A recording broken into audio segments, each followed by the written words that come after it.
महाराष्ट्र मंडळ फ्रान्स आणि सचिकी मैफिल तर्फे मराठी रोंदेवच्या या दुसऱ्या भागामध्ये आपले सहर्ष स्वागत. आणि हा दुसऱ्या भागात नाही, दुसऱ्या पर्वात आपले सहर्ष स्वागत. आणि या पर्वाची सुरुवात करण्यासाठी आपले खरंच खूप मोठं भाग्य आहे की आपले आजचे पाहुणे आहेत किरण पुरंदरे, आपले लाडके किका. किका, तुमचं स्वागत आहे आमच्या मराठी रोंदेवूज मध्ये. खूप आनंद झाला, खूप आनंद झाला. सगळ्यांचं मनापासून स्वागत, धन्यवाद. तर किका म्हणजे किरण पुरंदरे आपल्या सगळ्यांनाच माहिती आहेत. पक्षी तज्ञ, निसर्ग संवर्धक, जंगल संवर्धक, शिवाय असंख्य ठिकाणी त्यांनी निसर्गासाठी आणि ज्या प्राण्यांसाठी काम केलेलं आहे त्याचीच आज त्यांच्या तोंडून आपण माहिती घेणार आहोत. काय करतात ते, काय कसं काय असतं, काय एक निसर्ग संवर्धक म्हणून जगणं काय असतं हे या माणसाकडनं शिकावं. तर किका, काय सांगाल तुम्ही, निसर्ग संवर्धन ही आजकाल खरंच एक गरज झालेली आहे का? म्हणजे एवढं प्रदूषण वाढलंय, काय म्हणजे हा एक परत माणसांनी त्याकडे खरंच तेवढं लक्ष देऊन बघायला पाहिजे. तुम्हाला काय वाटतं, तुम्ही कसं बघता ह्याच्याकडे? मी याच्याकडे असं बघतो की आपण बँकेमध्ये काही पैसे ठेवतो आणि ते बँकेमधले पैसे वाढतील असं बघतो. तर निसर्ग वाढेल असं बघायला पाहिजे. बरोबर. आणि बँकेतलं जे व्याज आहे ते आपण वापरतो, तसं eat the interest and keep the capital असं आपलं नातं असायला पाहिजे निसर्गाशी. आपण व्याज वापरलं पाहिजे पण मुद्दल तसंच ठेवलं पाहिजे. बरोबर. आणि याच्यासाठी आपण प्रत्येकजण प्रयत्न करू शकतो. तर मला असं वाटतं की सामान्य माणसापर्यंत निसर्ग संवर्धन हे पोहोचलं पाहिजे आणि त्याच्यासाठी लोकांच्या मध्ये जागृती निर्माण व्हायला पाहिजे. माहिती खूप आहे आपल्या परिसरामध्ये, इतक्या प्रकारची माहिती आपल्याला सारखी कळत असते. तर या माहितीचा नेमका उपयोग कसा करायचा याच्यासाठी आपल्याला निसर्गाचा अभ्यास करायला पाहिजे. पहिल्यांदा अगदी निसर्गाचा अभ्यास केला की निसर्गाचं संरक्षण कसं करायचं हे कळायला लागतं. मी तुला छोटंसं उदाहरण देतो. एका कृत्रिम पाणवठ्यामध्ये एक दिवस एक घुबड पडलेलं आणि मेलेलं सापडलं. घुबड म्हणजे औल. आणि हे औल जेव्हा मेलेलं सापडलं तेव्हा आम्ही अभ्यास केला की ते कशामुळे मेलं असेल. तर मग असं लक्षात आलं की घुबडाला पाणी पिताना बसायला जागा नव्हती आणि त्याच्यामुळे त्याची चोच पाण्यापर्यंत पोहोचत नव्हती. त्यावेळेला टेम्परेचर खूप वाढलेलं होतं, 45 डिग्री सेल्सिअस टेम्परेचर होतं. अशा वेळेला त्याला पाण्याची गरज वाटत होती पण पाणी पिता येत नव्हतं कारण त्याची चोच पोचत नव्हती पाण्यापर्यंत.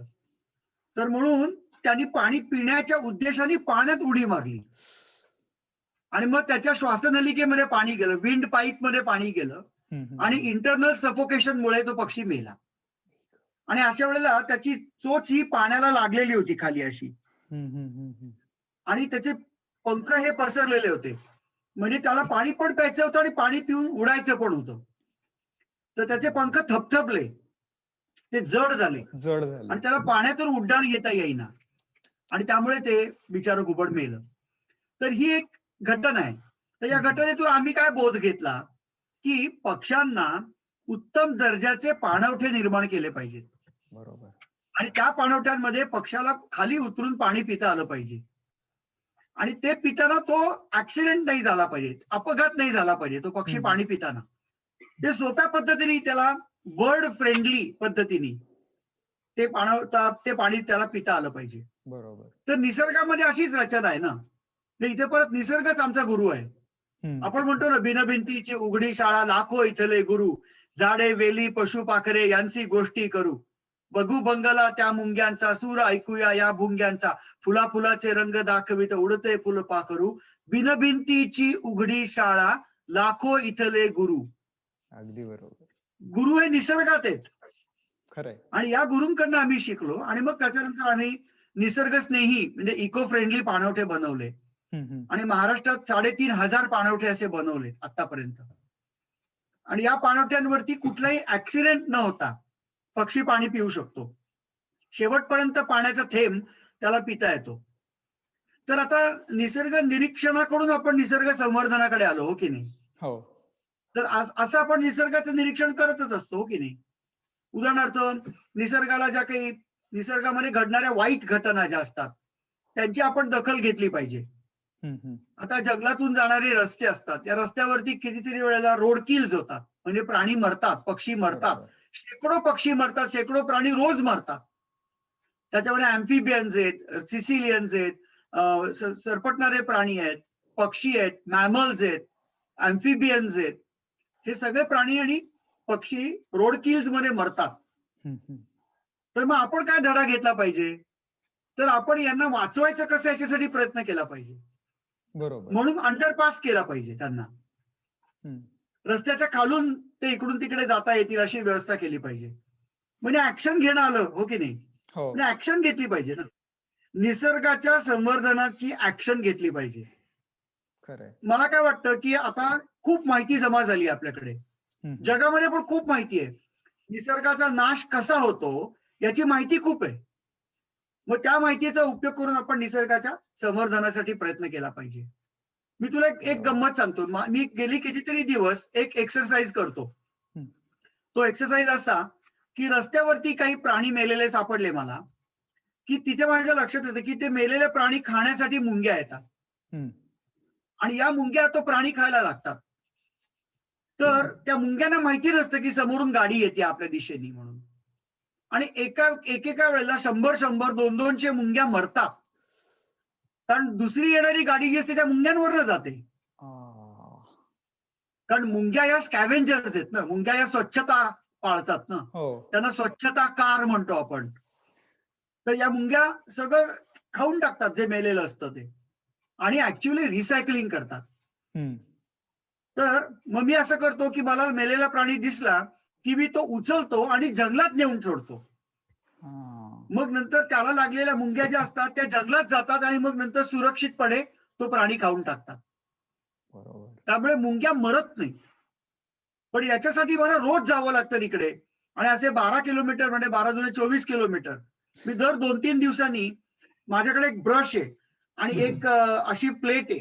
त्या प्लेटमध्ये तो प्राणी आणि त्या मुंग्या मी गोळा करतो आणि मग नंतर जंगलामध्ये कडेला नेऊन टाकतो. तर मला काय वाटतं माहितीये का, की ही सेन्सिटिव्हिटी आपल्यामध्ये असायला पाहिजे. बरोबर. हा, सेन्सिटिव्हिटी खूप महत्वाची, आणि ते काय आपल्याला सांगण्याची गरज नाहीये. म्हणजे भारतामध्ये काय किंवा बऱ्याच देशांमध्ये काय, हे संस्कार आपल्यावरती होत असतात, हो की नाही? हा संस्कार आहे. निसर्ग वाचवणं हा संस्कार आहे. निसर्गाचा अभ्यास करणं हा पण एक संस्कार आहे. निसर्गाचं निरीक्षण करणं हा पण एक संस्कार आहे. आणि संस्कारांमधनं आपण पुढे कृतीकडे वळतो. बरोबर. तर ही कृती होणं हे फार महत्वाचं आहे असं मला वाटतं. आता तुला आणखीन एक उदाहरण देतो. पळस नावाचं झाड आहे. पळस. या पळसावरती 58 प्रकारचे पक्षी येतात. बापरे. आणि हे पक्षी त्या फुलांमधला मकरंद पितात. तर आपण पळसाची झाडं जर का वाचवली तर आपण कितीतरी पक्ष्यांना मकरंद उपलब्ध करून देतो. मकरंद म्हणजे नेक्टर. तर हा नेक्टर खूप महत्वाचा आहे, कारण नेक्टर मध्ये कार्बोहायड्रेट्स असतात आणि हे कार्ब्स पक्ष्यांना हवे असतात. तर त्यामुळे आपण पळसाची झाडं वाढवली तर आपण पक्ष्यांना अन्न उपलब्ध करून देतो, आणि अन्न उपलब्ध करून दिलं की अनेक पक्षी तिथे येतात. त्यामुळे फुलं लागलेलं एक पळसाचं झाड हे जणू काही ओपन एअर ज्यूस बार असतं. पक्ष्यांसाठी. तेच, तुम्ही तो पाखर शाळा हा कार्यक्रम तुम्ही सध्या राबवता, तर ह्याच्याबद्दल काय सांगाल? काय नक्की पाखर शाळा म्हणजे काय, आणि हे एवढं इंटरेस्टिंग नाव तुम्हाला कसं सुचलं? तर संध्याकाळ झाली की पक्षी येतात झाडांवरती. बरोबर. आणि या झाडांवरती ते उतरतात. त्याला रैन बसेरा म्हणतात हिंदीमध्ये, म्हणजे मराठीमध्ये रात थारा, आणि इंग्लिशमध्ये रूस्ट म्हणतात. तर या रूस्टिंग ट्रीज असतात, विशिष्ट झाडांवरतीचे पक्षी तिथे येतात. तर ते सांभाळण्यासाठी आम्ही आता प्रयत्न करतोय, आणि त्याच्यासाठी आम्हाला गावागावांमध्ये जावं लागतं, कारण अशी झाडं ही खूप मोठ्या आकाराची असतात. एका झाडावरती हजारो पक्षी उतरू शकतात. तर अशी झाडं जर का आपण वाचवली तर अनेक पक्ष्यांना रात्री तिथे निवारा घेता येतो, झोपता येतं, विश्रांती घेता येते. मग त्याच्यावरून अशी कल्पना निघाली की आमची जी गोंड आदिवासींची मुलं आहेत ती सगळी पाखरच आहेत. तर यांच्यासाठी आम्ही छोटीशी शाळा सुरू केली आता. बरोबर. आणि या शाळेमध्ये ही मुलं येतात आणि आम्ही त्यांच्याशी गप्पा मारतो, गोष्टी करतो, ती गाणी म्हणतात. त्याच्यानंतर आम्ही त्यांना जंगलामध्ये फिरायला घेऊन जातो, ती वेगवेगळ्या प्रकारचे अनुभव सांगतात. आणि अशी ही पाखर शाळा रोज संध्याकाळी भरते. आणि या पाखर शाळेमध्ये जी मुलं येतात त्यांच्यावरती निसर्गाचा संस्कार करतो आम्ही. आणि हा संस्कार एकदा त्यांच्यावरती झाला की मग ते निसर्गाच्या संवर्धनासाठी पण प्रयत्न करतात. आता आमच्या गावामध्ये एखादा साप सापडला तर तो आणून दिला जातो किंवा मला सांगतात, मग मी जातो आणि तो पकडतो. किंवा एखादा पक्षी जखमी अवस्थेत सापडला तर ती मुलं माझ्याकडे आणून देतात तो पक्षी. किंवा एखादा पक्षी पाण्यात पडला तर तो पण पक्षी माझ्याकडे आणून देतात. आणि मग आम्ही सगळे मिळून तो पक्षी वाचवतो. त्याच्यावरती नर्सिंग करतो त्याचं. आणि मग त्याला परत जंगलामध्ये सोडून देतो. कितीतरी साप असे सापडतात. परवाच एका संडासामध्ये साप सापडला होता रात्री. आणि त्या सापाचं नाव होतं ब्रॉन्झ ट्री स्नेक. आणि तो रात्रीच्या वेळेला बाहेर पडतो आणि तो बेडूक खातो. आणि संडासामध्ये बेडूक असतात आणि बेडूक खाण्यासाठी साप येतो. तर तो साप तिथे आल्यानंतर मी रात्री तिथे गेलो आणि मग तो पकडला. आणि मग नंतर तो दुसऱ्या दिवशी सकाळी सोडून दिला. तर इथे परत तेच आहे की ही मुलं सुद्धा आता कृती करायला शिकतायत. ही पाखर शाळेतली जी मुलं आहेत ती कृती करतात. या नुसत्या गप्पा नाहीयेत किंवा हा प्रकल्प नाहीये किंवा आम्ही टिकमार्क साठी हा प्रकल्प नाही घेतलेला. बरोबर. तर ते कृती करतायत. आता हे झाडं लावतायत तर झाडं कोणती लावायची, तर फळं देणारी झाडं लावायची. आणि फळं देणारी झाडांची फळं खायची. म्हणजे eat the interest and keep the capital. म्हणजे झाड तसंच ठेवा, बरोबर. झाडाला धक्का लावू नका. तर अशी आमची ही पाखर शाळा भरते. आणि आता आम्ही पाखर शाळा बांधतोय गावामध्ये. म्हणजे सगळी मुलं एकत्र बसू शकतील आणि तिथे काम करू शकतील. या पाखर शाळेतनं तुम्ही तिथल्या पिटेझरी गावातल्या मुलांना, आजूबाजूच्या लोकांना किंवा लहान मुलांना हे जे शिक्षण देता हे शहरातल्या मुलांनाही देणं तितकंच महत्वाचं आहे असं वाटतं का? म्हणजे या काळाची ती खरंच गरज आहे की त्या मुलांना देखील फक्त एक निसर्ग संवर्धन सब्जेक्ट म्हणून असणं, त्याच्यासाठी एक प्रोजेक्ट करणं, त्याच्यापेक्षा त्यांना खरंच याचं महत्व पटवून देण्याची गरज आहे का आज? हो, डेफिनेटली आहे, डेफिनेटली आहे. माणूस हा कुठेही जरी असला पृथ्वीवरती तरी त्यांनी निसर्ग संवर्धनासाठी प्रयत्न केलेच पाहिजेत ना. बरोबर. असं काही नाही की जंगलातच राहून काम केलं पाहिजे म्हणून. शहरामध्ये सुद्धा अनेक विषय आहेत. शहरामध्ये प्रदूषण हा विषय आहे किंवा शहरामध्ये चिमणी कमी होती आता. चिमण्यांची संख्या कमी होतीये. आणि या चिमणीला परत आणायचं असेल तर आपल्याला चिमणीसाठी योग्य अधिवास निर्माण केला पाहिजे, हॅबिटॅट निर्माण केला पाहिजे. पहिल्यांदा हॅबिटॅट निर्माण करून मगच ती चिमणी वाचू शकते. आणि जेवढी मुलं ही खेड्यामधली ही सेन्सिटिव्ह असतात तेवढी शहरातली मुलं पण सेन्सिटिव्ह असतात. त्यांना माहिती नसतं की हे विश्व आहे म्हणून. त्यामुळे या विश्वाची, या जगाची त्यांना पण ओळख करून देणं हे खूप महत्वाचं आहे. म्हणून आम्ही शहरामध्ये मुंगी नावाचा एक गट सुरू केलाय. आणि या मुंगी गटातर्फे वेगवेगळे कार्यक्रम आम्ही घेतो. आता मुंगी हा नाव का आलं, तर कुठलीही मुंगी ही आपण आराम करत बसली असं कधी बघतो का? मुंगी झोपली आहे असं कधी बघतो का? मुंगी एका जागी नुसती बसली 2 तास झाले काही करत नाही असं आपण बघतो का? नाही. मग मुंगीकडनं आपण काय शिकायचं? तर आपण सतत ऍक्टिव्ह राहिलं पाहिजे, काहीतरी करायला पाहिजे आणि सतत आपण निसर्गाच्या संरक्षणासाठी काम केलं पाहिजे. तर म्हणून ही मुलं शहरातली असतील किंवा खेड्यातली असतील, ही छोटी छोटी कामं करू शकतात. आणि मला असं वाटतं की every child is a born environmentalist. बरोबर. म्हणजे जन्माला आलेलं प्रत्येक मूल हे जन्मतःच निसर्गप्रेमी असतं. त्याला सांगावं लागत नाही की हा पाऊस पडतोय, या पावसामध्ये भिजायला जा, ही माती खायला पाहिजे असं त्याला सांगावं लागत नाही. उन्हात जाऊ नको, उन्हात जा असं त्याला सांगावं लागत नाही. तर त्याचा नॅचरली त्याचा ओढा बाहेर असतो. इन्स्टिंक्ट आहे. आणि इन्स्टिंक्ट म्हणजे सहज प्रेरणा. आणि इन्स्टिंक्ट याचा अर्थ उपजत जाणीव. ही जी उपजत जाणीव असते ती मारायची नाही मुलांची. त्यामुळे मुलं जेव्हा मोकळी होतात तेव्हा ती जास्त रिसेप्टिव्ह असतात. आणि जेव्हा तुम्ही त्यांना बंद करता ना तेव्हा ती कमी रिसेप्टिव्ह असतात. तर जेव्हा तुम्ही निसर्ग सहलीनं त्यांना घेऊन जातात ना तेव्हा ती जास्तीत जास्त शिकत असतात. आणि निसर्गाची सहल करणं हे फार महत्वाचं आहे. म्हणून छोट्या मुलांच्या सहली काढल्या पाहिजे. आणि ज्या पारंपरिक सहली आहेत, ट्रेडिशनल टूर्स आहेत, ट्रेडिशनल कॅम्प्स आहेत, ते बदलले पाहिजेत आता. आणि त्याच्याऐवजी आपले कॅम्प्स आहेत ते सुरू केले पाहिजेत. म्हणजे निसर्गात नेणारे शिबिरं सुरू केली पाहिजेत. तर आपण शेवटी निसर्गातूनच येतो की नाही? आणि आपण निसर्गातच जातो की नाही शेवटी? शेवटी आपलं काय होतं सगळ्यांचं? आपली टॉप सॉइल होते ना सगळ्यात शेवटी. आपली माती होते. म्हणजे आपण निसर्गातच जातो. मग आपण ज्या निसर्गात जन्माला येतो, ज्या निसर्गात आपण नाहीसे होतो, त्या निसर्गाबरोबर गट्टी केली पाहिजे का कट्टी केली पाहिजे? गट्टी केली पाहिजे. बरोबर. अगदी, अगदी. म्हणजे हे जे माणूस आणि निसर्ग यांचं जे परस्परावलंबित्व आहे, ते हो, लहानपणापासून जर या मुलांना शिकवलं, तर ते हो, मोठे होऊन पण म्हणजे तो एक जो धडा किंवा तुम्ही म्हणाल तसं हो. तो जर संस्कार असेल, तर ते असेल. निश्चितच पुढच्या काळामध्ये त्याच्याकडे हो, डोळसपणे बघतील आणखीन. बघतील. हो, हो, हो. बरोबर, बरोबर. तर या ही जी मुलं असतात त्यांना नवीन-नवीन शिकायची इच्छा पण असते ना. हं, हं. अगदी. हां आणि आता मी इकडे बघतो ना, आमच्या गोंड आदिवासी मुलांबरोबर मी जंगलात जातो फिरायला. तर त्यांना नावं-गावं माहिती नसतील सगळ्यांची. म्हणजे प्रत्येक झाडाचं नाव, प्रत्येक पक्ष्याचं नाव, प्रत्येक फुलपाखराचं नाव माहिती नसेल. हं, हं, पण हं. ते फार चांगल्या प्रकारे शोधू शकतात पक्षी. असं मी पाहिलंय. म्हणजे मला पक्षी दिसायच्या आधी त्यांना दिसतो. अरे! हां, तर आता त्यांना ते ट्रेन करण्याचा प्रयत्न करतोय आम्ही, की तुम्ही पण पुढे या, तुम्ही पण बघा. यांना नाव आहेत. यांना मराठी नाव आहे, इंग्रजी नाव आहे, शास्त्रीय नाव आहे. त्या पक्षाला काहीतरी भूमिका आहे. हं, हं. पक्षी बीजप्रसार करतात. म्हणजे पक्ष्यांच्या पोटातून बिया खाली पडल्या, की हो. त्या त्यांच्या विष्ठे वाटून ज्यातून वाटे खाली पडल्या, की रुजतात रुजतात. आणि नवीन रोपं तयार होतात त्याची.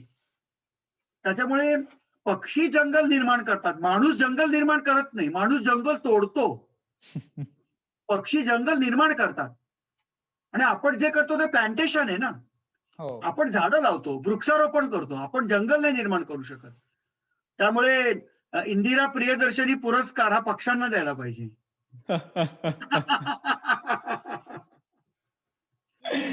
खरंच, खरंच. बरोबर म्हणालात तुम्ही. तर ही जी पक्षी निरीक्षण आता तुम्ही विषय काढला, तर तुमची सुरुवात म्हणजे तुम्ही निसर्गाकडे वळलात, ह्याची सुरुवात तुम्ही पक्षी निरीक्षक म्हणून केली किंवा पक्ष्यांचा एक अभ्यासक म्हणून केली. तर आज तुम्ही जेव्हा नवीन पक्षी तज्ञ किंवा जे पक्ष्यांकडे काम करतात, त्यांच्याकडे बघून कसं वाटतं? ही पिढी आश्वासक आहे का? हे कसं कामं करतायत ही? सध्या काय चालू आहे? कसं वाटतं त्यांच्याकडे बघून? पक्षी निरीक्षणाचा छंद जो आहे तो आता खूप वाढायला लागलाय हं, हं. आणि खूप जण पक्षी निरीक्षण करतायत ही खूप चांगली गोष्ट आहे.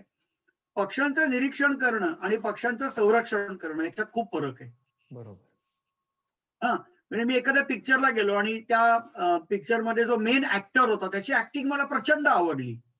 हां, पण तशी ॲक्टिंग मी करणं हा कंप्लीटली वेगळा भाग झाला की नाही. बरोबर. म्हणजे मी ती ॲक्टिंग ॲप्रिशिएट केली. हं. हां, पण मी तशी ॲक्टिंग करू शकतो का? असा जेव्हा माझ्या मनामध्ये विचार येतो, की मी तशी ॲक्टिंग करू शकतो का? तर त्याच्यानंतर वेगळं विश्व सुरू होतं पूर्णपणे. हं. तर तसं पक्ष्यांचं निरीक्षण करणं आणि त्यांच्या सौंदर्याचा आनंद घेणं, हा एक भाग झाला आणि पक्ष्यांचं संवर्धन करणं हा दुसरा भाग झाला. बरोबर. तर कुठल्याही निसर्गातल्या कुठल्याही घटकाचं संवर्धन करणं हे खूप अवघड असतं. ते हं. सोपं नाहीये काम. तर लोकांना वाटतं, की पक्षी वाचवायचे म्हणजे त्यांना पिंजऱ्यात ठेवायचं. नाही. तसं नाहीये. तसं नाहीये. तर पक्ष्यांना निसर्गातच त्यांचं संरक्षण केलं पाहिजे. तर पक्षी निरीक्षकांची संख्या खूप आहे, पण पक्षी संरक्षकांची संख्या खूप कमी आहे आणि ही संख्या वाढली पाहिजे. हं, हं. आणि त्याच्यासाठी आपण संस्कार करू शकतो. पण शेवटी प्रत्येकाच्या मनामध्ये ती भावना निर्माण होणं हे त्याच्यावरती अवलंबून आहे ना, बरोबर. नाही का? अण्णा हजारे काय, पोपटराव पवार काय, ही जी मंडळी वेगवेगळ्या प्रकारची कामं करतात, सुंदरलालजी बहुगुणा किंवा केनियामधल्या डॉक्टर वांगारी माथाई हं. किंवा डेव्हिड आटनबरा, हे लोकं कसे निर्माण झाले? तर त्यांच्या मध्ये ती आग होती ना, त्यांच्या बरोबर. हृदयामध्ये ते प्रेम होतं ना आणि ते जे प्रेम आहे त्याचं कृतीमध्ये रूपांतर झालं आणि त्याच्यामुळे ते अशक्य ती कामं करू शकले. तर त्याच्यामुळे निसर्गाबद्दल प्रेम, पक्ष्यांबद्दल प्रेम असणं आणि त्यांच्या संरक्षणासाठी प्रयत्न करणं हे खूप वेगळं आहे आणि पक्ष्यांच्या संरक्षणासाठी प्रयत्न करणाऱ्यांची संख्या वाढली पाहिजे आता, हं, असं हं. वाटतं. आणि आश्वासक आहेच पिढी नवीन चांगली आहे, हुशार आहेत लोकं आणि मला असं जाणवतं, की टेक्नॉलॉजीच्या बाबतीत ते खूप हुशार आहेत. वेगवेगळ्या प्रकारच्या तंत्रज्ञानाचा, टेक्नॉलॉजीचा उपयोग करून ते हं, हं. पक्ष्यांचा चांगला अभ्यास करतायत. तर टेक्नॉलॉजीचा उपयोग करून पक्ष्यांचं संरक्षण पण करता येईल आपल्याला. बरोबर. उदाहरणार्थ पक्ष्यांना पकडतात आणि त्यांच्या पायामध्ये रिंग अडकवतात हं. आणि मग नंतर त्यांना परत सोडतात आणि मग त्यांना परत पकडतात. तर त्याच्यानंतर आपल्याला कळलं, की तो पक्षी कुठल्या दिशेने गेला, कसा उडत गेला, त्याला किती वेळ लागला, त्याचा मायग्रेटरी फ्लायवे काय आहे, हं, हं, हं. त्याच्या आभाळ वाटा कोणत्या आहेत. तर ह्या आभाळवाटांचे प्रवासी आहेत सगळे. बरोबर. तर हे मला ही माहिती माझ्याकडे जमली, की त्याच्यानंतर त्याच्या अधिवासाचं संरक्षण केलं पाहिजे ना. काय आहे माहिती का, पक्षाचा अधिवास तू किंवा मी निर्माण करू शकत नाही रे. नाही का, पक्षांचा अधिवास निर्माण नाही करता येणार आपल्याला. मी तुला उद्या सांगितलं की तू समुद्र निर्माण कर, जमेल का? नाही. तू नदी निर्माण कर, जमेल का? नाही.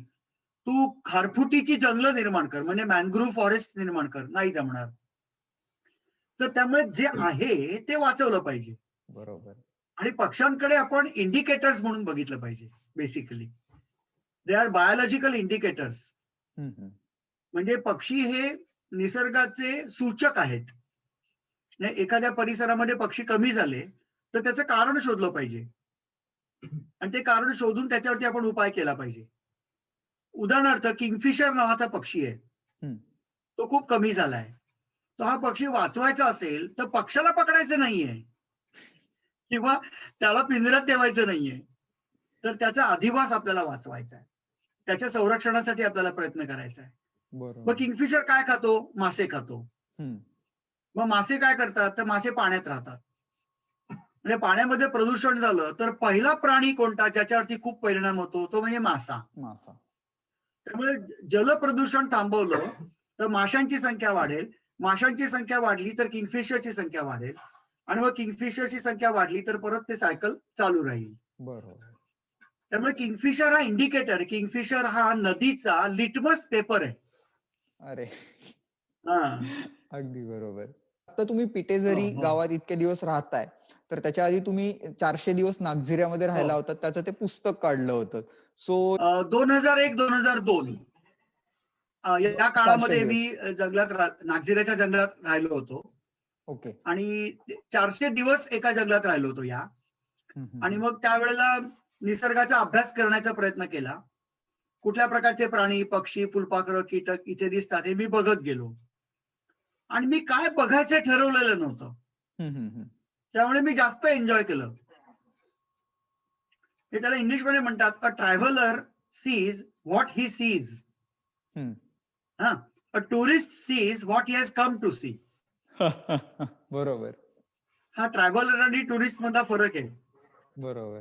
तर आपण जेव्हा पैसे भरतो ना तेव्हा आपण विचारतो वाघ नाही दिसला अजून, पण मी पाठीवरती हायवरसॅक टाकून जंगल फिरलो, मला वाघ बघायचाच नव्हता. त्यामुळे मी अशा पद्धतीने ते सगळं जंगल पाहिलं. आणि पक्षी, प्राणी, वनस्पती, फुलपाखरं, कीटक, तिथलं ऋतुचक्र, तिथली माणसं, तिथलं आकाश, तिथलं पाणी, तिथली माती, हे सगळं मी जवळनं बघितलं. आणि माझ्या वरती त्याचं जे इम्प्रेशन तयार झालं, ते इम्प्रेशन म्हणजे सखा नागझिरा हे पुस्तक आहे. तर या 400 दिवसामध्ये मी काय शिकलो असं जर का तुम्हाला विचारलंस तर मी असं तुला सांगेन की मी जंगल वाचायला शिकलो. बरोबर. आणि जंगलामधल्या वेगवेगळ्या ज्या घटकांचा अभ्यास करण्याचा प्रयत्न केला, त्यांच्यात काय रिलेशनशिप आहे हे मला त्याच्यामुळे कळलं. आणि मग मला असं कळलं की जंगलामध्ये कंपार्टमेंट्स नसतात. जंगलामध्ये कधीही हे पक्ष्यांचं डिपार्टमेंट, हे प्राण्यांचं डिपार्टमेंट, इकडे फक्त झाडं दिसतात असं नाहीये. तर जंगलामध्ये सगळं एकच असतं पूर्ण.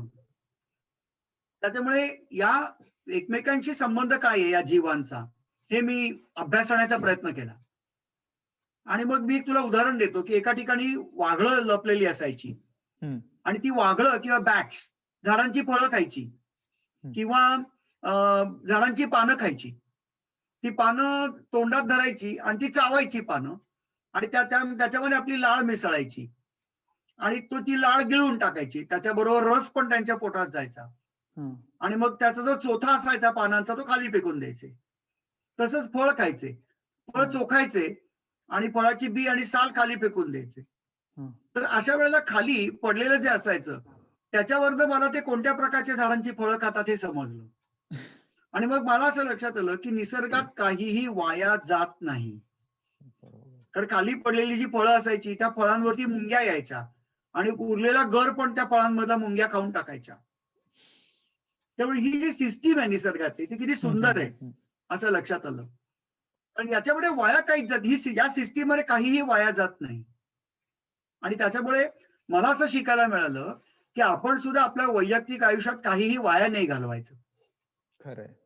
तर आम्ही पूर्वी, माझा जन्म कल्याणचा आहे, तर कल्याणला असताना आमचे आजोबा सगळेजण अंगत पंगत जेवायला बसायचे ना, तर त्यावेळेला एक श्लोक म्हणायचे आमचे आजोबा.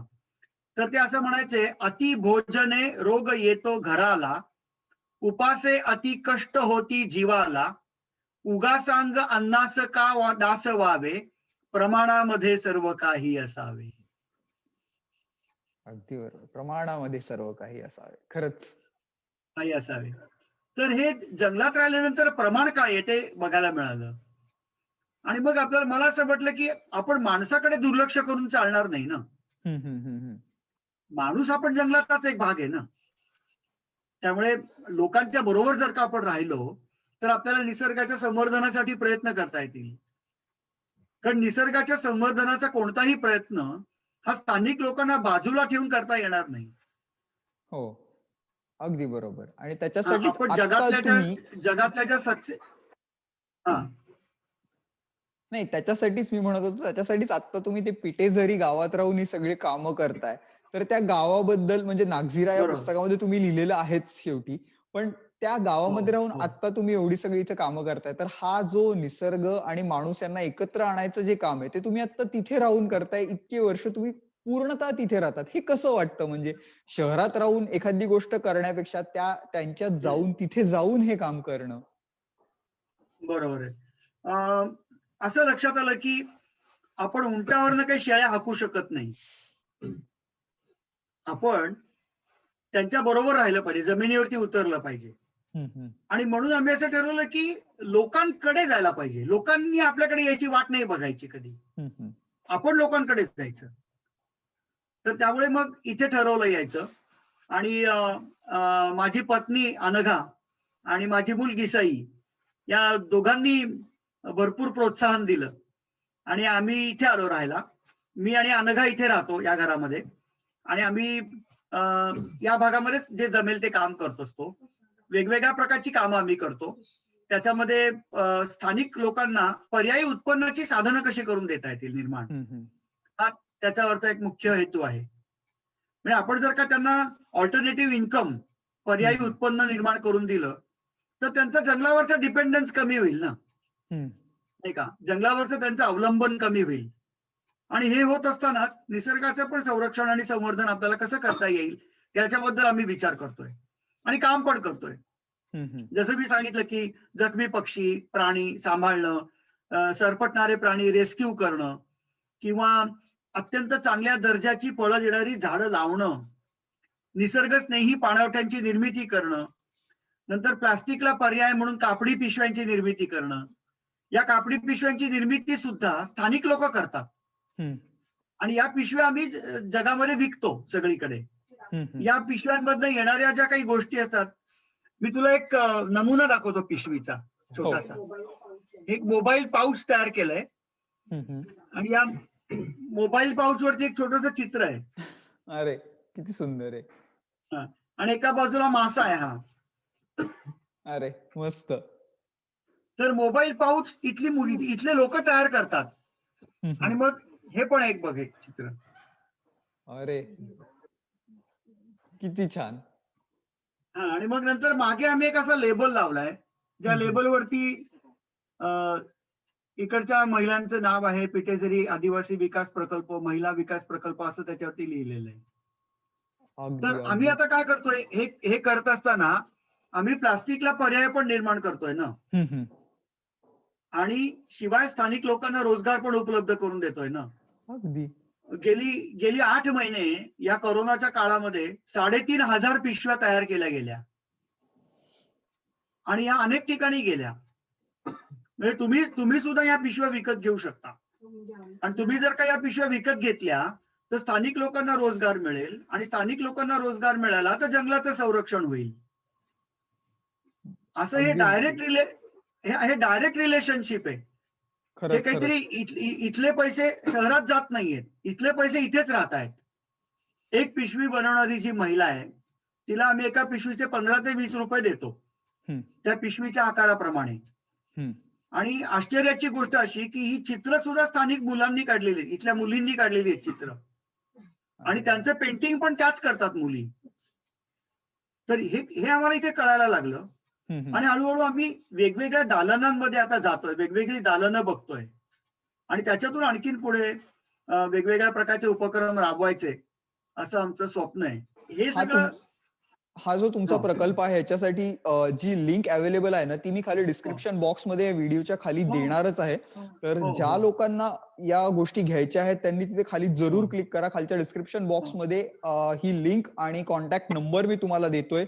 जरूर माझी अपेक्षा आहे की जेवढे पण लोक हे व्हिडिओ बघतील त्यांच्यापर्यंत हा पोहोचेलच. म्हणजे फ्रान्समध्येही आमची लोक बघतील, त्याच्याशिवाय इतर ठिकाणीही ज्यांना ज्यांना व्हिडिओ बघायला मिळेल त्यांनी जरूर खाली डिस्क्रिप्शन बॉक्स मध्ये लिंक असेल त्याच्यावर क्लिक करा, तिथे नंबर असेल त्याच्यावर कॉन्टॅक्ट करू शकता तुम्ही, आणि या गोष्टी जरूर खरेदी करा असं सांगेन मी.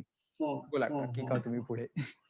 आणि आमचं ध्येय काय आहे, तर आमचं ध्येय हे गाव हे पर्यावरणाच्या दृष्टीने स्वावलंबी बनवायचंय आम्हाला. म्हणजे एन्व्हायरमेंटली सस्टेनेबल असायला पाहिजे हे गाव, बरोबर, आणि परिपूर्ण असायला पाहिजे, असा आमचा प्रयत्न आता चाललाय. म्हणून मग आम्ही इथे नर्सरी पण तयार केली गावामध्ये. या नर्सरीमध्ये वेगवेगळ्या प्रकारची रोपं तयार केली जातात. आता इकडे चारोळी नावाचं झाड आहे, त्याच्या बिया पण आम्ही गोळा केल्या आणि त्याची रोपं तयार केली, आणि ही रोपं आता आम्ही परिसरामध्ये लावणार आहोत. आम्ही रोपं लावत असताना नॅचरल इकोसिस्टीम मध्ये, म्हणजे नैसर्गिक परिसंस्थेमध्ये ढवळाढवळ करत नाही. तर आम्ही गावाच्या परिसरात रोपं लावतो, गावाच्या परिसरात झाडं लावतो. हे खूप महत्वाचं आहे. जंगलामध्ये झाडं लावणं म्हणजे वाघाला वरण भात खायला घातल्यासारखं आहे.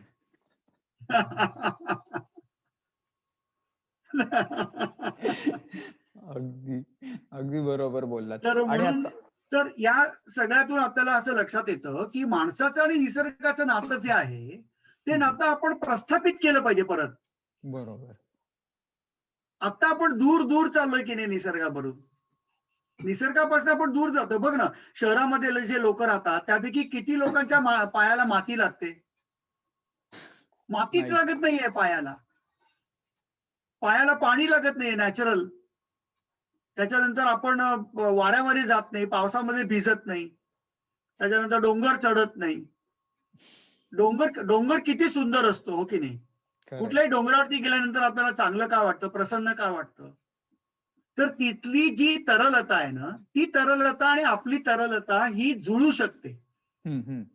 निसर्गाची स्पंदनं आणि माणसाची स्पंदनं ही जर का जुळली, ही जर का मॅच झाली, तर माणसाच्या शरीरामध्ये निसर्गाचा चैतन्याचा प्रवेश होतो. बरोबर. आणि हे चैतन्य एकदा तुमच्या शरीरामध्ये गेलं की तुमचं सगळं आयुष्य बदलून जातं, तुमचं आयुष्य सगळं झळाळून जातं त्या कणांनी, त्या चैतन्यानी. अगदी. तर म्हणून निसर्गाकडे चला असा आम्ही सगळ्यांना संदेश देतोय, आणि त्याप्रमाणे आम्ही त्यांना इकडे बोलवतोय आणि त्यांना चालायला लावतो. चालतच नाहीत लोक आजकाल. जिम वर जाऊन ट्रेडमिल वर त्यांना व्यायाम करायचा असतो, पण बाहेर चालायचं नसतं, अशी कंडिशन आहे सध्याची.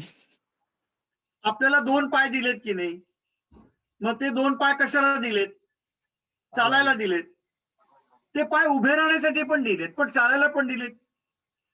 भरपूर चाललं पाहिजे. भरपूर चाललं की आपली तब्येत चांगली राहते. खरंय.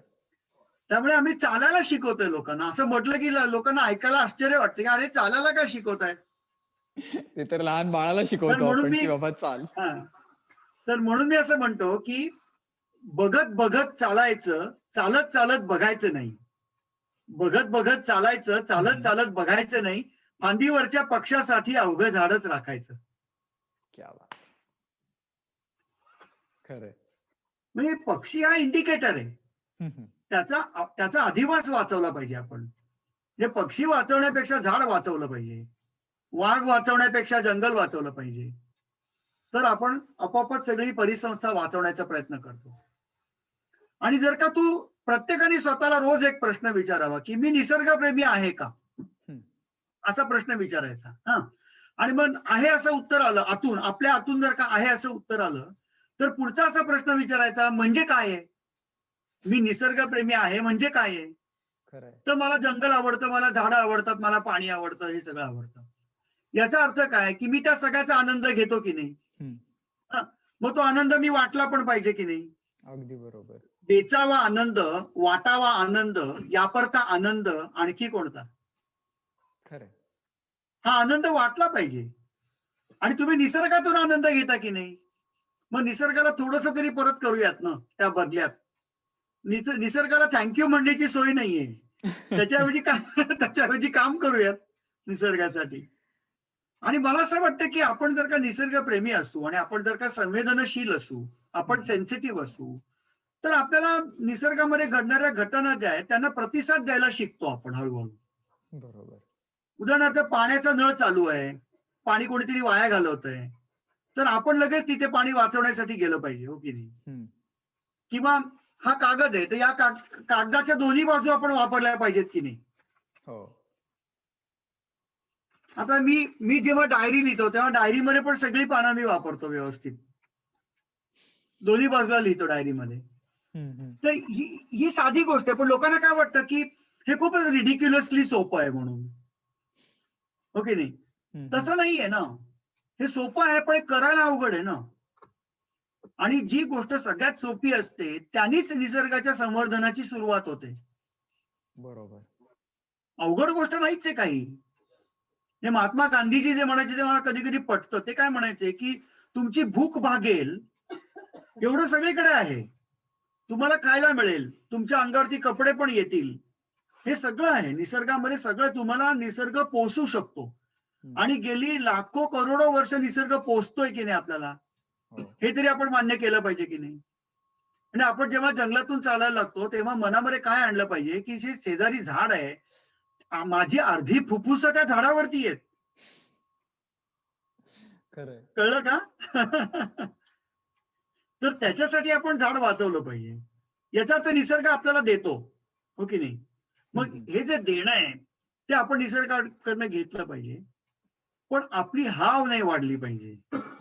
त्यामुळे नीड आणि ग्रीड याच्यात फरक आहे, हो की नाही. हे गरज आणि हाव याच्यात फरक आहे. आणि मला असं वाटतं आता जगामध्ये जी उपभोगवादी वृत्ती वाढलेली आहे ना, ज्याला कन्झ्युमरिझम म्हणतो आपण, त्याच्यामुळे पर्यावरणाचा नाश होतोय. मुळात आपण असे नाही आहोत. आपल्या कपाटामध्ये 25 पॅन्ट्स आहेत आणि 100 शर्ट्स आहेत. ते एका वेळेला घालू शकतो का आपण. नाही. एका वेळेला मी 10 गाड्या चालवू शकतो का. नाही. एका वेळेला मी 10 खोल्यांमध्ये राहतो का. नाही. एका वेळेला एकाच खोलीत राहतो. मग 10 खोल्यांमधले दिवे लावायचे कारण हे सांगायचे मला की मी किती श्रीमंत आहे. हे चुकीचं आहे पूर्णपणे. हा कन्झ्युमरिझम झाला आणि कन्झ्युमरिझममुळे निसर्गाचा नाश होतो.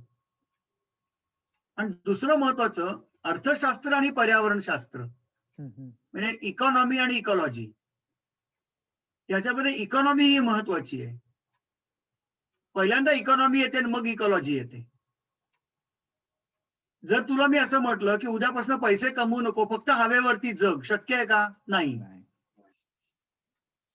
त्यामुळे सगळ्या लोकांनी पहिल्यांदा पैशाचा विचार केलाच पाहिजे, पण पर्यावरणाचा सुद्धा विचार केला पाहिजे. म्हणजे जर का मला 4 पैसे जास्तीचे मिळायला लागले तर ते मी निसर्गासाठी दिले पाहिजे, निसर्गासाठी मी ते वापरले पाहिजे. आणि प्रत्येकाला काम करता येत नाही ना. त्यामुळे जे काम करत नाहीयेत त्यांनी जे काम करतायत त्यांचे हात बळकट केले पाहिजेत. बरोबर. तू बघ ना, सुंदरलालजी बहुगुणा काय, चंडीप्रसाद भट काय, किंवा ही जी सगळी मंडळी त्यांनी निसर्गामध्ये कामं केली, त्यांनी स्थानिक लोकांच्या मदतीनेच कामं केली ना. बिश्नोई समाज जो आहे तो बिश्नोई समाजाने तिकडचे प्राणी सांभाळलेले आहेत, पक्षी सांभाळलेले आहेत, पाणवठे सांभाळलेले आहेत. तिकडच्या महिला पुढे येतात आणि त्यांनी ती खेजडीची झाडं सांभाळलेली आहेत. त्यामुळे आपल्या देशाची परंपरा ही प्रचंड समृद्ध आहे. एवढी समृद्ध संस्कृती कुठेही सापडणार नाही. आणि सगळ्यात महत्वाचं म्हणजे आपली संस्कृती जिवंत आहे. आपली संस्कृती मेलेली नाहीये, मृत संस्कृती नाहीये. आपली पुरातन संस्कृती आहे पण जिवंत आहे. आणि मुळात आपली निसर्ग संस्कृती आहे, मुळात आपली पर्यावरण संस्कृती आहे, मुळात आपण निसर्गवादी आहोत, आपण पर्यावरणवादी आहोत. आपल्याला हे राहिलं पाहिजे असं वाटतं. म्हणजे साधारणपणे 2010 पर्यंत भारतातले सगळे वाघ नष्ट होतील असं जगातले एक्सपर्ट सांगत होते. वाघाच्या वरती काम करणारे जगातले एक्सपर्ट सांगत होते हा, की हा. 2010 पर्यंत भारतातले सगळे वाघ नष्ट होतील, इतक्या वेगात वाघ संपतायत आपल्या देशामध्ये. पण आता 2021 साल जवळ आलेलं आहे. अजूनही आपल्या देशामध्ये वाघ आहेत. हम्म. साधारणपणे 4,500 ते 5,000 वाघ आपल्या देशात आहेत अजूनही. आणि लोकांनी वाघ सांभाळलेले आहेत. लोकांनी वाघ सांभाळलेला हा शब्द फार महत्वाचा आहे. बरोबर. कारण प्रत्येकाला असं वाटतं की हा प्राणी जिवंत राहायला पाहिजे. प्रत्येकाला असं वाटतं निसर्गाचं संरक्षण व्हायला पाहिजे. आपल्या देशातल्या लोकांच्या मनामध्ये निसर्गाबद्दल प्रेम आहे. निसर्गाबद्दलचं प्रेम हे पावशेर दुकानामध्ये मिळत नाही रे, अर्धा किलो दुकानामध्ये मिळत नाही. ते आतमध्ये असायला लागतं. त्यामुळे निसर्गाचा संस्कार हा खूप महत्वाचा आहे आणि तो लहान मुलांवरतीच झाला पाहिजे. या सगळ्या भावनेतून, या सगळ्या बैठकीतून आम्ही छोटी मोठी कामं करत असतो आणि आम्ही करत असतो. मी एकटा नाही करत, मी करत नाही, अनघा करत नाही, सई करत नाही, सगळे मिळून करत असतो. आता सुद्धा माझ्या बरोबर 2 मित्र आहेत इथे. ये रे जरा पुढे. याचं नाव आहे शीतल. हॅलो. नमस्कार. नमस्कार. आणि याचं नाव आहे लतीश. आणि हे दोघंही गोंड आदिवासी आहेत. मी सारखा लोकांबरोबर असतो अरे. अनघा पण आमची आता येईल थोड्या वेळानी, तर मी अनघाची पण ओळख करून देतो. येस येस, जरूर जरूर. नमस्कार. थंडी नमस्कार. प्रचंड आहे इकडे आता सध्या. हो, ते जाणवलंच. म्हणजे इथे हो. फ्रान्समध्ये पण आमच्याकडे एवढी थंडी नाही, त्यापेक्षा जास्त तिथे असं मला हो, वाटतंय. खूप तुम्ही एवढी टोपी वगैरे थंडी घालून आहे. बसलाय. हो, आम्ही टोपी दिवसभर घालून, खूप थंडी आहे इकडे आता. नाही, खरंच छान. आणि या खूप नागझिराच्या जंगलामध्ये तुम्ही सगळेजण हो, जरूर जरूर. म्हणजे शक्य असेल तर सगळ्यांनीच या जरूर या भेट या द्या असंच सांगेन मी. या या अगदी. नक्की या. तोपर्यंत बरंच आमची इथली ऍक्टिव्हिटी वाढलेली असेल. हो हो, अगदी नक्की. हो हो हो आपण अशी अपेक्षा करूया की लवकरच खूप वाढेल तिथे. अशीच हो, हो हो नक्कीच. हो. आणि आपण जर का जबाबदार पर्यटन केलं ना, हम्म, तर निसर्गाचं संरक्षण पण होतं. हम्म, हम्म. रिस्पॉन्सिबल टुरिझम हा शब्द महत्वाचा आहे.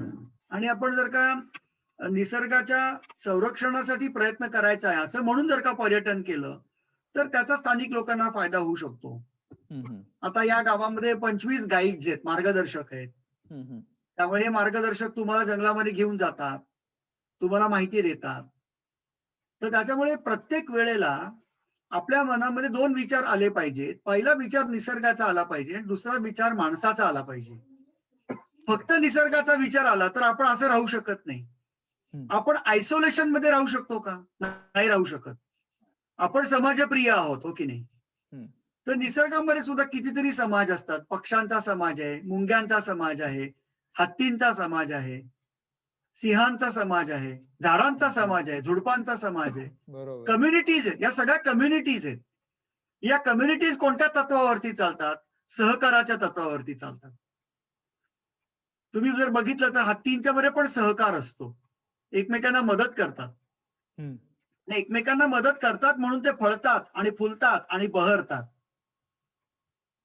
असंच आपल्याला अवतीभोवती बघायला मिळतं. तर हे जे हरवलेलं नातं आहे आपलं आणि निसर्गाचं, ते नातं पुनर्प्रस्थापित केलं पाहिजे. माणसाला परत एकदा निसर्गाची चांगली ओळख करून दिली पाहिजे. कधी कधी लोकांना वाटतं की दिस इज नो ब्रेनर, म्हणजे हे काही सांगण्याची गरज नाहीये कोणाला.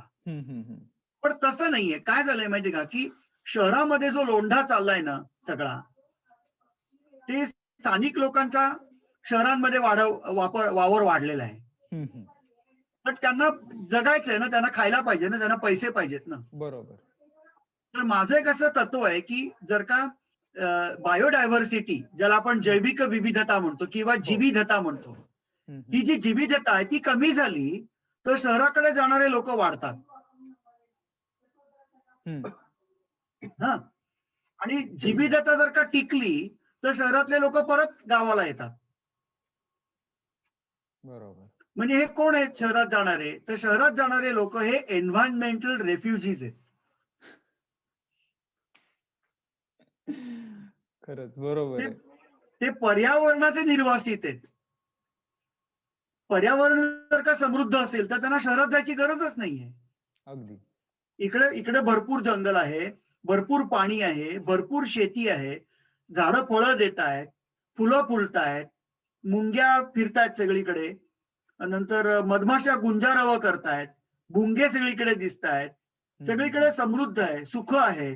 तर शहरात कशाला जायला पाहिजे? गरजच नाहीये. उलट शहरातल्या लोकांनी इकडे आलं पाहिजे राहायला. त्यामुळे होतंय काय की गावात राहणाऱ्या लोकांना शहराचं आकर्षण वाटतंय, शहरात राहणाऱ्या लोकांना इकडचं जंगलाचं आकर्षण वाटतंय.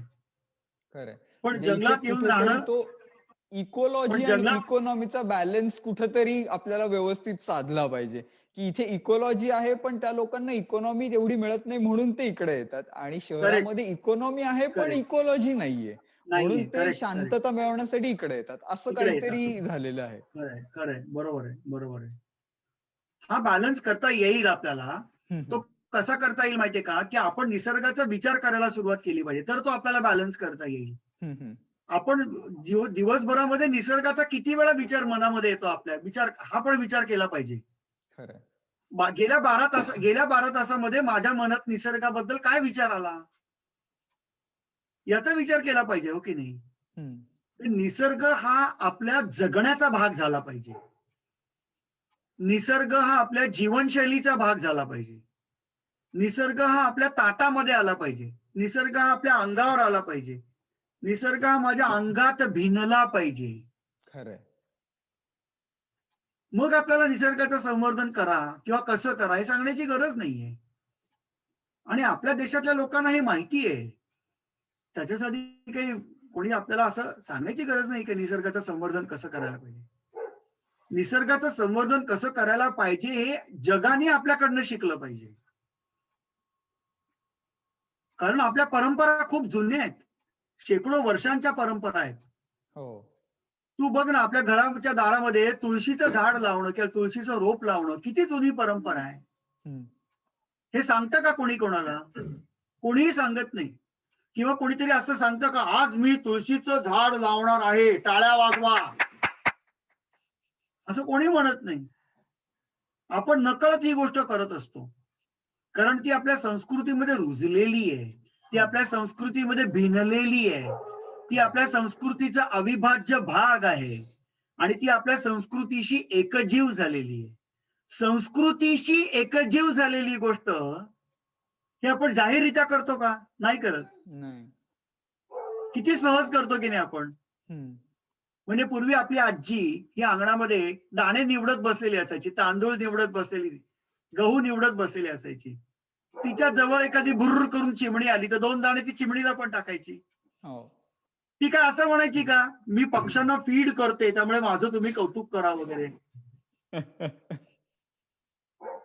किती सहज हे घडत होतं. हे कसं घडत होतं, तर कळीचं फूल जसं होतं ना तसं हे घडत होतं. कळीचं फूल होताना दिसतं का डोळ्यांना? नाही. त्याच्यासाठी 100 तास 100 कॅमेरे लावून ठेवले तर काहीतरी कळतं. पण डोळ्यांना कळतं का? नाही कळत. मग तसं आपल्या मनातलं निसर्गाच्या प्रेमाचं फूल हे फुललं पाहिजे. आणि ते फुललं की मग त्याच्यानंतर आपल्याला निसर्ग वेगळा दिसायला लागतो. निसर्ग हा समृद्ध आहे आणि निसर्गाच्या समृद्धीचा आपण जर का अनुभव घेतला तर आपलं आयुष्य समृद्ध होतं. हा विचार खूप महत्वाचा, हा खूप खोलवर विचार आहे. आणि हा निसर्गाच्या समृद्धीचा आनंद घेताना आपलं आयुष्य समृद्ध होतं आणि मग आपलं समृद्ध आयुष्य जे आहे ते आपण जगण्यामध्ये खूप आनंद आहे. निसर्गामध्ये खूप आनंद वाटतो की नाही. एखाद्या वाघाने हरणाची शिकार केली तर त्याच्यानंतर जरा पुढच्या 2-3 महिन्यासाठी अजून 2-3 हरणं मारून जरा स्टॉक करून ठेवतो वगैरे, असं तो म्हणतो का वाघ?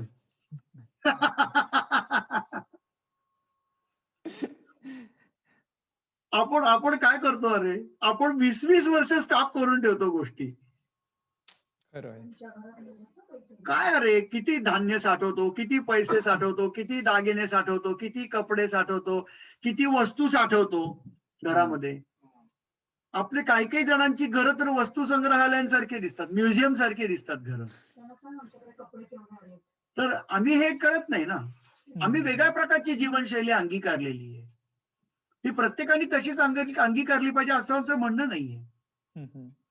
पण आपण काटकसर शिकली पाहिजे. बरोबर आहे. आणि काटकसरीला इंग्लिशमध्ये कॉन्झर्वेशन म्हणतात ना. काटकसर म्हणजे कॉन्झर्वेशन, कॉन्झर्वेशन नाही का. वाईज यूज ऑफ एन्व्हायरमेंट म्हणजे कॉन्झर्वेशन. निसर्गाचा शहाणपणाने केलेला वापर म्हणजे कॉन्झर्वेशन. अगदी. आपल्या प्रत्येकामध्ये शहाणपणा आहे, हो की नाही. हा जो शहाणपणा आहे तो आपल्याला दिसला पाहिजे ना. आपण त्याच्याबद्दल काहीतरी केलं पाहिजे, कृती केली पाहिजे. ही कृती करत असताना निसर्गाचा समतोल ढासळला जाणार नाही याची काळजी घेतली पाहिजे. बरोबर. आणि याचं कारण आपण निसर्गाची जर का फारकत घेतली ना तर माणूस नष्ट होईल. मी परत एकदा सांगतो, आपण जर का निसर्गाशी फारकत घेतली, आपण निसर्गाकडे दुर्लक्ष केलं तर आपण निसर्गात राहू शकणार नाही. कारण आपण निसर्गाचाच भाग आहोत. आपण निसर्गाचा भाग आहोत हे जर आपण मान्य केलं तर आपल्याला निसर्ग वाचवावाच लागेल. निसर्गाचं संरक्षण करावंच लागेल. एक्झॅक्टली. त्यामुळे आता आपण पृथ्वीवरती जे काय करतोय ना ते जस्टिफायबलच नाहीये. त्याच्यात कुठलंही जस्टिफिकेशन असू शकत नाही, कुठलंही समर्थन असू शकत नाही. इतक्या मोठ्या प्रमाणावरती आपण पृथ्वीचा नाश करतोय. आपण असं अस्युम करतोय, आपण असं गृहीत धरतोय की आपल्याकडे 2 पृथ्वी आहेत. तसं नाहीये. आपल्याकडे एकच पृथ्वी आहे. तिथेच आपल्याला राहायचंय, तिथेच आपल्याला वावरायचंय, तिथेच आपल्याला काम करायचंय, तिथल्याच निसर्गाचं संवर्धन करायचंय, तिथल्याच निसर्गाचं संरक्षण करायचंय.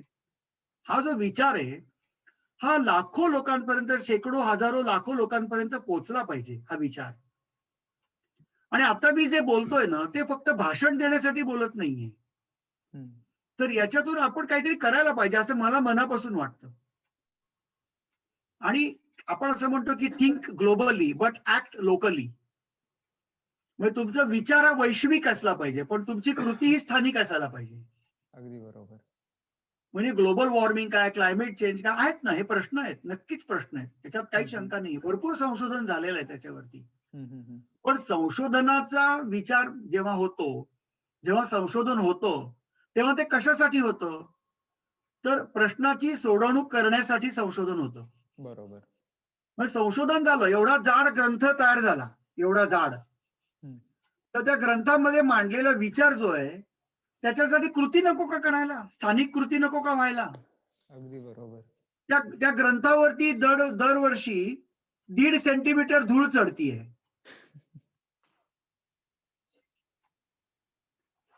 त्याचा उपयोगच होत नाहीये त्या ग्रंथाचा.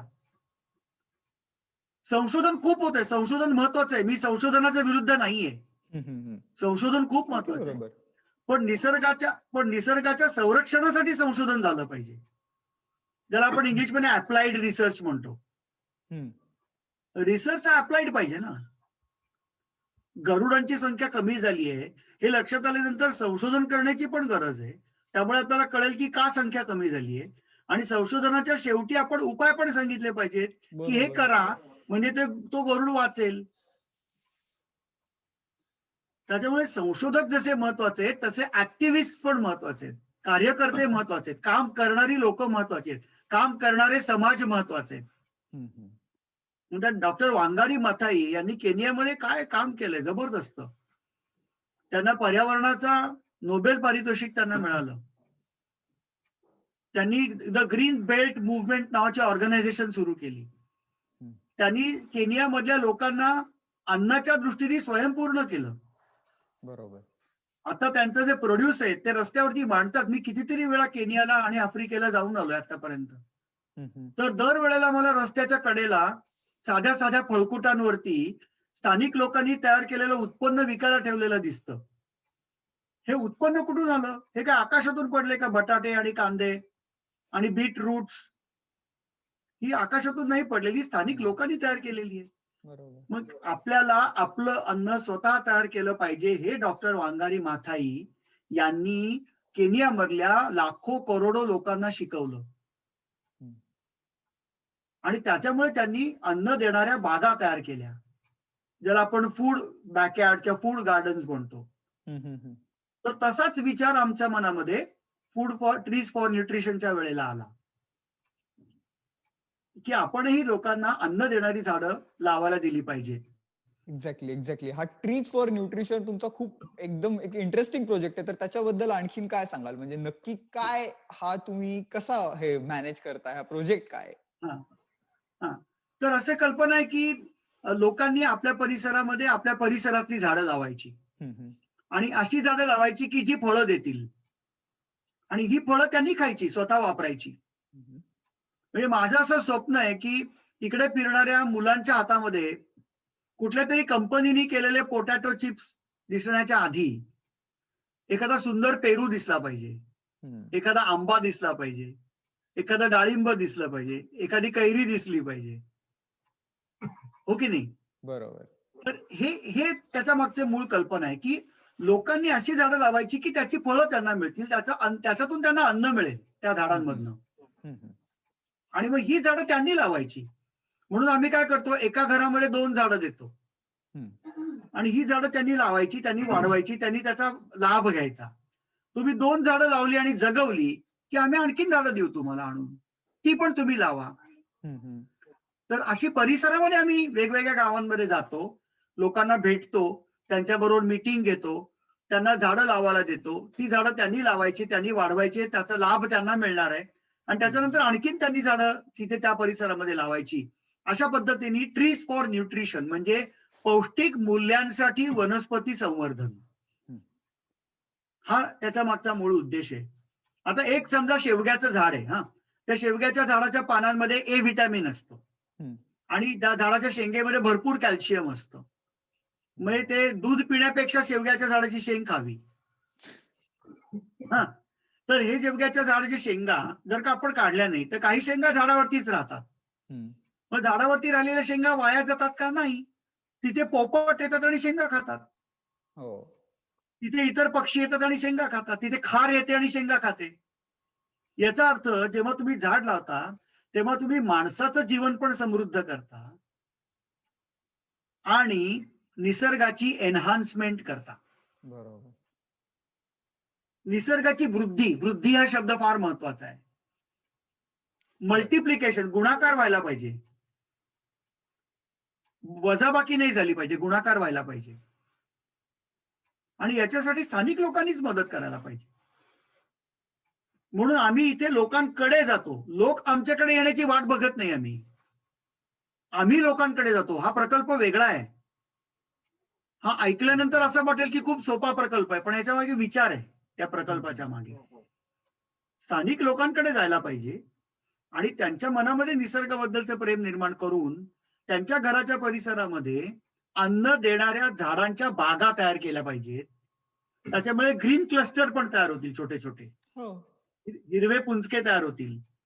त्यामुळे कार्बन सिक्वेस्ट्रेशन पण होईल ना, कारण कर्बोदील प्राणवायू किंवा कार्बन ते शोषून घेणार आहेत ना झाडं. त्यामुळे कार्बन सिंक म्हणून पण ती काम करतील झाडं. त्यामुळे काही वर्षांनी या लोकांना कार्बन क्रेडिट पण मिळेल. हो, अगदी. इथे इकॉनॉमीचा भाग आला. हे कार्बन इकॉनॉमीचा भाग आला. हा येस. त्यामुळे इकॉलॉजी आणि इकॉनॉमी हे एकमेकांच्या बरोबर राहिले पाहिजेत नेहमी. इकॉनॉमीला बाजूला ठेवून इकॉलॉजी सक्सेसफुल होणार नाही, हे खूप महत्वाचं आहे. त्यामुळे मी नेहमी म्हणतो की कॉन्झर्वेशन करायचं असेल तर पैसे लागतात. फुकट होतं का कॉन्झर्वेशन? नाही. तुम्हाला एक झाड जरी विकत आणायचं असेल तरी पैसे लागतात. म्हणून आम्ही समाजामध्ये लोकांना सांगतो की तुम्ही आमच्या ट्रस्टला डोनेशन्स द्या, त्याच्यातून आम्ही निसर्गाच्या संवर्धनाचं काम करतो. आम्ही लहान मुलांना सायकली देतो चालवायला. त्यांना शाळेत जाण्यासाठी पण ते सायकली वापरतात काही जण, तर काही जण गावात फिरण्यासाठी सायकली वापरतात. तर त्यामुळे हे जर का आपण त्यांना दिलं तर निसर्गाचं संवर्धन पण होतं आणि त्यांना सायकल पण मिळते. त्यामुळे माणूस हा देखील त्याचा अतिशय महत्वाचा भाग आहे ना, अविभाज्य भाग आहे ना. या सगळ्या सिस्टीमचा माणूस फार महत्वाचा भाग आहे. त्यामुळे हे करत असताना वेगवेगळे विचार मनामध्ये येतात आणि आपण जेव्हा दिवसभरामध्ये किती वेळा आपली डोळ्याची पापणी ही उघडतो आणि मिटतो, तेवढे विचार कधी कधी मनामध्ये येतात निसर्गाच्या संरक्षणाचे आणि निसर्गाच्या संवर्धनाचे. त्यामुळे हे विचार करत असताना मी निसर्गाचा भाग आहे हा त्याचा गाभा आहे. आणि मग आता आम्ही हळूहळू 10 वेगवेगळ्या गावांमध्ये ट्रीज फॉर न्यूट्रिशन हा प्रकल्प पोहोचवण्याचा प्रयत्न करतोय. आणि आम्ही ज्या रोपवाटिकांमधनं रोपं मिळतील ती आणतोय. आम्ही सीताफळ, रामफळ, जांभूळ, आंबा, करवंद, त्याच्यानंतर बुल्स हार्ट ट्री म्हणजे रामफळ, त्याच्यानंतर लिंबाची झाडं देतोय लोकांना लावायला, शेवगा देतोय. जवळजवळ 20 वेगवेगळ्या प्रकारची झाडं आम्ही लावायला देतोय आणि त्याचे रिझल्ट आता दिसायला लागले. एकदा आमच्या घराच्या शेजारी बार्टर सिस्टीम बघायला मिळाली. एक दहीवाला आला आणि त्यांनी दही विकायचं म्हणून आवाज दिला. तर आमची शेजारणी जी होती तिच्याकडे पैसे नव्हते. तर तिच्या पदराखाली ती असं पातेलं धरून 2दा-3दा आत बाहेर तिने केलं आणि त्या दहीवाल्याच्या लक्षात आलं की हिच्याकडे दही विकत घेण्यासाठी पैसे नाहीयेत. मग तो तिथे थांबला आणि त्यांनी त्याची सायकल ज्या झाडाच्या खोडाला अडकवली होती, लावलेली होती, त्या झाडाकडे असं सहज बघितलं त्यांनी वरपर्यंत. मग त्याच्या लक्षात आलं की ते शेवग्याचं झाड आहे. त्या शेवग्याच्या झाडाला शेंगा लागल्या होत्या. तर त्यांनी शेंगा घेतल्या आणि हिला दही दिलं. वस्तू विनिमय. अगदी वस्तू जुनी पद्धत तीच होती ना. आज सुद्धा आमच्या गावामध्ये एखादी लग्न झालेली मुलगी तिच्या आईकडे किंवा तिच्या घरी जाते तेव्हा जाताना गावातून काहीतरी भोपळा बिपळा कारली काहीतरी घेऊन जाते. ही किती सुंदर कल्पना आहे की नाही. एखादी कुठली तरी कृत्रिम गोष्ट द्यायची, काहीतरी केक द्यायचा, काहीतरी बिस्किट द्यायची, काहीतरी विचित्र गोष्ट द्यायची घरी, त्याच्याऐवजी एखादं फळ घेऊन जा ना जायला. तर ही जी परंपरा आहे ही परंपरा पुसली गेली नाही पाहिजे. ही परंपरा टिकली पाहिजे. ही परंपरा खंडित नाही झाली पाहिजे. कारण परंपरा ही परंपरा असते, ती शेकडो वर्ष चालू असते. बरोबर. आणि ती शेकडो वर्ष चालू असणाऱ्या इतक्या सुंदर सुंदर परंपरा आपल्या देशामध्ये आहेत. आमच्या गावामध्ये आलं की पाणी देतात आणि पाणी आपण पितो. जर का आपण ते पाणी संपवलं तर परत दुसरा ग्लास पण येऊ शकतो. मग तेही जर संपवलं तर आणखीन एकदा ग्लास येतो पाण्याचा. तर त्याचा अर्थ साधारण असा असतो की पाणी जर का तुम्हाला 2दा-3दा आणून दिलं तर याचा अर्थ आता ताटावर जेवायला चला. बरोबर आहे, असा त्याचा अर्थ असतो. अशा परंपरा आहेत या सगळ्या. खरंय. मला काय वाटतं माहितीये का की मी कितीही शिकलो ना तरी त्या शिक्षणाचा काहीही उपयोग झाला नाही मला आयुष्यात. काहीही उपयोग झाला नाही. मी शाळेमध्ये आणि कॉलेजमध्ये जे शिकलो आणि आता मी इथे जे शिकतो याच्यात काही खूप फरक आहे. बरोबर.